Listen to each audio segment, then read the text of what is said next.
Hi hello namaste welcome back to P R S world. ಇವತ್ತು ನಾನು ಈ ವಿಡಿಯೋದಲ್ಲಿ ವರೆದಕ್ಕಿ ಉಪ್ಪಿಟ್ಟು ಹೆಂಗೆ ಮಾಡಬೇಕಂತ ತಿಳಿಸ್ಕೊಡ್ತಿದ್ದೀನಿ. ಸೊ ಫಸ್ಟು ಒಂದು ಬುಟ್ಟಿ ತೊಗೊಂಡಿದ್ದೀನಿ, ಅದರಲ್ಲಿ ಆಯಿಲ್ ಕಾಯಕ್ಕಿಟ್ಟಿದ್ದೀನಿ. ಆಯಿಲ್ ಸ್ವಲ್ಪ ಕಾದ್ಮೇಲೆ ಜೀರಿಗೆ ಸಾಸಿವೆ, ನಾವು ನಾರ್ಮಲ್ ಒಗ್ಗರಣೆ ಹೆಂಗೆ ಕೊಡ್ತೀವಿ ಅದೇ ಥರ ಜೀರಿಗೆ ಸಾಸಿವೆ ಸ್ವಲ್ಪ ಫ್ರೈ ಆದಮೇಲೆ ಮೆಣಸಿನ್ಕಾಯಿ ಹಾಕ್ತಿದ್ದೀನಿ. ಸೊ ನೆಕ್ಸ್ಟ್ ಮೆಣಸಿನ್ಕಾಯಿ ಸ್ವಲ್ಪ ಫ್ರೈ ಆದಮೇಲೆ ಕರಿಬೇವು ಹಾಕ್ತಿದ್ದೀನಿ. ನೀವು ನೋಡ್ಬೋದು ಸೈಡಿಗೆ ನಾನು ಒಂದು ಸ್ಟವಲ್ಲಿ ನೀರು ಕಾಯಕ್ಕಿಟ್ಟಿದ್ದೀನಿ. ನಾರ್ಮಲ್ ಮೆಜರ್ಮೆಂಟೇ ನಾವು ರವೆ ಉಪ್ಪಿಟ್ಟು ಹೆಂಗೆ ಮಾಡ್ತೀವಿ ಅದೇ ಥರ ಮೆಜರ್ಮೆಂಟು ನಾನು ತೋರಿಸ್ಕೊಡ್ತೀನಿ ಅದನ್ನು. ಸೊ ಮೆಣಸಿನ್ಕಾಯಿ ಮತ್ತು ಕರಿಬೇವು ಸ್ವಲ್ಪ ಫ್ರೈ ಆದಮೇಲೆ ಆನಿಯನ್ ಹಾಕ್ತಿದ್ದೀನಿ, ಈರುಳ್ಳಿ ಹಾಕ್ತಿದ್ದೀನಿ. ಸೊ ನೀಟಾಗಿ ಇದನ್ನೆಲ್ಲ ಫ್ರೈ ಮಾಡ್ಕೊಳ್ಳೋಣ.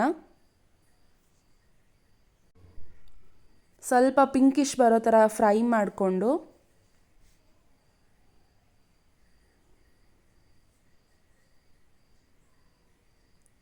ಇವಾಗ ನೋಡಿ ಸ್ವಲ್ಪ ಕಲರ್ ಚೇಂಜ್ ಆಗಿದೆ. ಸೊ ನಾನು ಸೈಡಲ್ಲಿಟ್ಟಿರೋ ನೀರು ತೋರಿಸ್ತೀನಿ. ನಾನು 1 ವಾಟೆ ರವೆ ತೊಗೊಂಡಿದ್ದೀನಿ, ಸೊ ಅದರ ಡಬಲ್ಲು ನೀರು ತೊಗೊಂಡಿದ್ದೀನಿ. ಇವಾಗ ನಾನು ತೊಳೆದು ಇಟ್ಕೊಂಡಿರುವಂಥ ವರೆದಕ್ಕಿ ಏನಿದೆ ಅಲ್ಲ ಅದನ್ನು ಅದೇನು ಫ್ರೈ ಮಾಡ್ಕೊಂಡಿರ್ತೀವಲ್ಲ ಅದ್ರ ಜೊತೆ ಮಿಕ್ಸ್ ಮಾಡ್ಕೊತೀನಿ.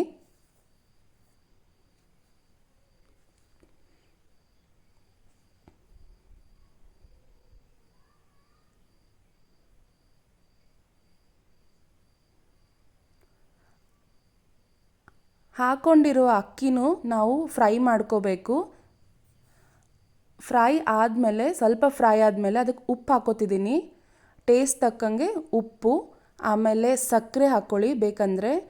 ಆಮೇಲೆ ಒಬ್ರೊಬ್ರು ಟೇಸ್ಟಿಗೆ ಲೆಮನ್ನು ಆ್ಯಡ್ ಮಾಡ್ಕೋಬೋದು, ಅದು ನಾನು ಆ್ಯಡ್ ಮಾಡಿದ್ದೀನಿ, ಲಾಸ್ಟಲ್ಲಿ ನೀವು ನೋಡ್ಬೋದು. ಇವಾಗ ಸಕ್ಕರೆ ಹಾಕ್ಕೊಂಡೆ.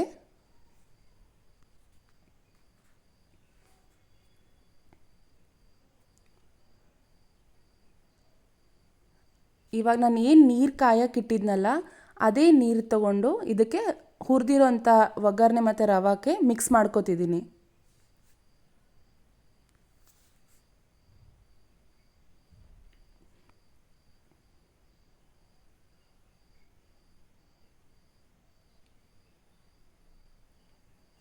ಎಲ್ಲ ನೀಟಾಗಿ ಮಿಕ್ಸ್ ಮಾಡಿಕೊಂಡು ಇದನ್ನು ಸ್ವಲ್ಪ ಕುದಿಯೋಕೆ ಬಿಡೋಣ.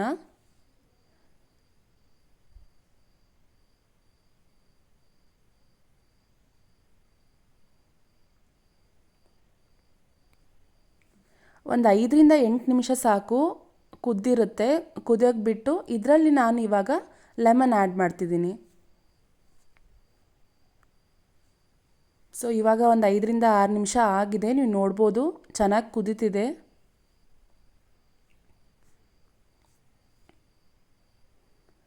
ಇವಾಗ ನೋಡ್ಬೋದು ನಮ್ಮದು ವರೆದಕ್ಕಿ ಉಪ್ಪಿಟ್ಟು ರೆಡಿ ಆಗ್ತಿದೆ.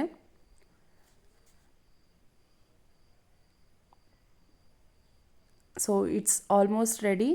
ಸ್ವಲ್ಪ ಒಂದು 5 ನಿಮಿಷ ಹಾಗೆ ಬಾಯ್ಲ್ ಮಾಡೋಕ್ಕೆ ಸಣ್ಣ ಲೈಕ್ ಲೋ ಫ್ಲೇಮಲ್ಲಿ ಬಿಡಬೇಕು. ಇವಾಗ ನೋಡಿ ನಾನು ಗ್ಯಾಸ್ ಆಫ್ ಮಾಡಿದ್ದೀನಿ, ನಮ್ಮದು ಉಪ್ಪಿಟ್ಟು ರೆಡಿ ಆಗಿದೆ. ಇದನ್ನು ನೀವು ಉಪವಾಸದಲ್ಲಿ ಸಾಬುದಾನಿ ತಿಂದು ಬೇಜಾರಾದರೆ ಈ ಥರನೂ ಮಾಡ್ಕೊಂಡು ತಿನ್ಬೋದು.